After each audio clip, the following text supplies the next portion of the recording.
Hi, today I'm going to do a vintage inspired party look, and this is quite an extravagant party look, so it would be good for a ball or something equivalent to that. I've already done my base. I've used Bourjois Healthy Mix Serum in number 52. I used some concealer, some Clinique Airbrush concealer under my eyes, and this Murad Blemish treatment concealer, just to cover a few little spots and things that I had. So I've already used a little bit of Becca Shimmering Skin Perfector as well, just on the high points of my cheeks, just very subtly. So I'm going to start by using a liquid liner in black, and this is Perfect Liner by L'Oreal. I did actually put a little bit of Paint Pot in soft ochre on my lids as well, so it's just sort of lighten the skin up a little bit. And the best way to do liner really is to hold a mirror quite low and just look down into it with your eyes quite relaxed. And just start tracing along your lash roots. And the key really is to get right in between those lash roots. Don't worry too much at this stage about the shape or anything. It's more about getting the base in. I'm going to do it quite thin at the inner corner. And I'm going to probably start thickening it up around about the centre of the eye. So just retracing over that. And gradually thickening up as I go. For doing the flicks at the outer corner, it's better to look straight ahead into a mirror. So you can more or less map out, looking straight ahead, where you'd like that flick to sort of end up in the shape that you'd like it to be. So when you're looking from far away, you get more of an overall impression. And you get to really see how it's going to look. Then you can go back to your mirror and then just join up the line that you've already done and that flick that you've drawn. So just filling in that gap and joining that all up. Once you've roughly got the shape on, again look straight ahead in a mirror, because that way you can see where you need to smooth it a little bit. You can either go back in with the liquid liner.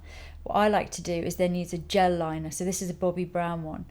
And you can kind of, when your eyes are open and you relax your brow a bit more, you can sort of see which areas maybe need a little bit more smoothing.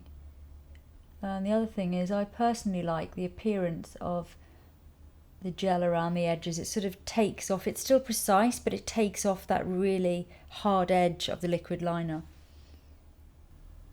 So I've done the basic shape with the liquid on the other eye, and before I do the outer corner in the gel, I'm going to look straight ahead, and then referring back to this one that I've done already, I can trace a line in of the angle that I want my flick to be. And if you do it this way, it's much easier to get the two sides to match.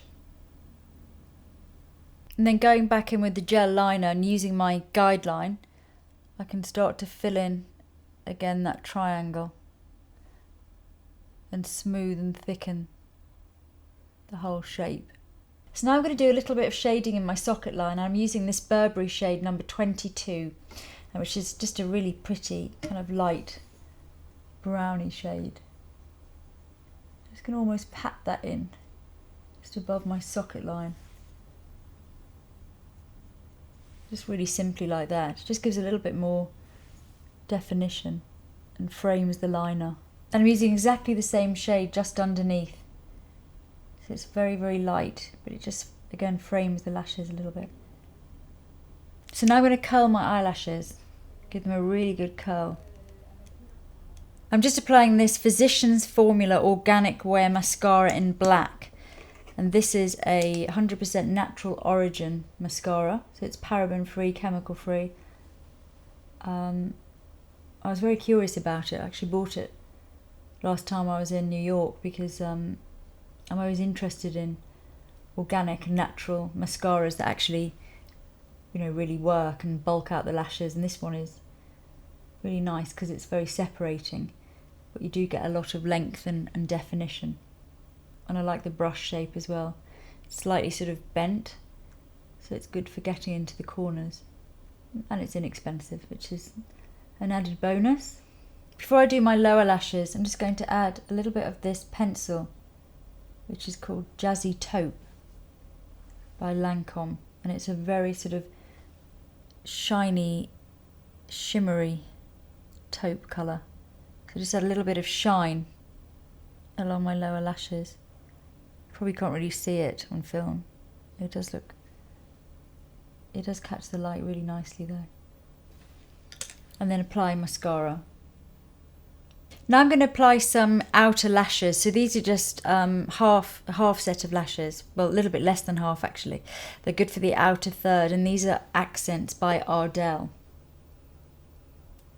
Like really easy to apply because it isn't a full set. And they do exactly what they say on the box. They just sort of accent the outer corner. So you can see the difference. It's just, they're quite subtle. They're not like a full set, but they do give you a lot more sort of thickness and length just at the outer corner. I'm just going to put the other one on. So while that glue's drying, I'm going to do my brows. I'm going to use a Suku powder palette, and I want to give a lot of attention to the arch because I'm going to make them slightly vintagey looking, so they need to be a little bit more defined. They're building up on the high point to start with, and then extending. And then I'll finish with this area here, very lightly here. So before I do my blusher, I'm going to do my lips, and this is Diorling, sort of darling, it's Diorling, and this is from their Grand Bal collection, which is their Christmas collection. So it's a very sumptuous dark red. I'm actually wearing the nail polish from the same collection, and this one is Marilyn. It's a really lovely red. This is just one coat actually. So I'm just going to trace my natural lip shape to start with. So before I finish the shape, I'm just going to blot my lips. I'm going to give them a really good blot. So I'm left with a kind of a stain. Now I can really shape them. I'm going to use this lip pencil in Cherry. And I think if you're using quite a dark red, it can make your lips look a little bit thinner, especially if you haven't got very full lips naturally anyway. It can make you look a little bit mean-mouthed. So it's best to cheat a little bit of extra volume. You can do it quite easily on the bottom lip just by smiling with your lips together, because there's always a little bit of extra sort of lip that you don't normally go over with lipstick. And if you smile, just take it down a little bit further, and then you can buff it in so you don't end up with a line. And likewise on the top, if you need a little bit of extra volume, just buff around the edges. Keep looking ahead, straight ahead into a mirror as well, and standing back, because then you can really see the shape that you're getting. And then go back in with a second layer of the lip colour. That'll just blend everything in, blend all the pencil in, and so it'll create a nice long-lasting colour. So now I'm going to think about blusher. I didn't do any before because sometimes when you've got your lipstick on, until you've got your lipstick on, you can't really tell how much you're going to need. Same with eyes. Sometimes you think, oh, once the lips are on, it's quite drainy, you might need a little bit more eyes. I think my eyes are fine, but I think I definitely need a little bit of colour in my cheeks because I can look quite washed out. So I'm just going to do quite a subtle pink. I'm going to use, this is a Chanel Pink Explosion, and just going to use it sort of in a bit of a C shape, just coming up in a soft C. So it doesn't give too much colour, it just gives a little bit of shape and a little bit of colour. Don't want it to detract from the actual lipstick, but I don't want to look washed out either. For a final touch, I'm going to apply some highlighter just onto the top of my cheeks to give a really nice sheen, and this is Laura Mercier Stardust. So that's the finished look, and I think it's just a perfect look for a very glamorous party or a ball or any glamorous event really. I think I probably would darken my beauty spot a little bit. Just going to put a little bit of dark liner on it. And it would be a particularly good look for a masked ball. And I'm just going to show you a couple of masks that I've got. I've got this one that I bought in Venice, and this is actually from the Venice ball, so it's very kind of dramatic and super glamorous. So something like that, this kind of makeup just lends itself to completely, I think. But the mask I'm actually going to put on today for my mask ball look is a different one. It's one that I called in last week because I was doing the cover of Harper's Bazaar with a big celebrity, and I'd seen that Face Lace, Phyllis Cohen, the makeup artist, had done these special limited edition face masks, and I particularly liked one of them. And so I called it in for that. So I'm going to actually put that one on myself today as well. I'm just going to clip my hair back because you need to stick it on directly onto the skin. So it's this one, and it's called the Hip Star. And you can see it's absolutely beautiful. It's all laser cut. It's quite flexible, so it's quite comfortable to wear.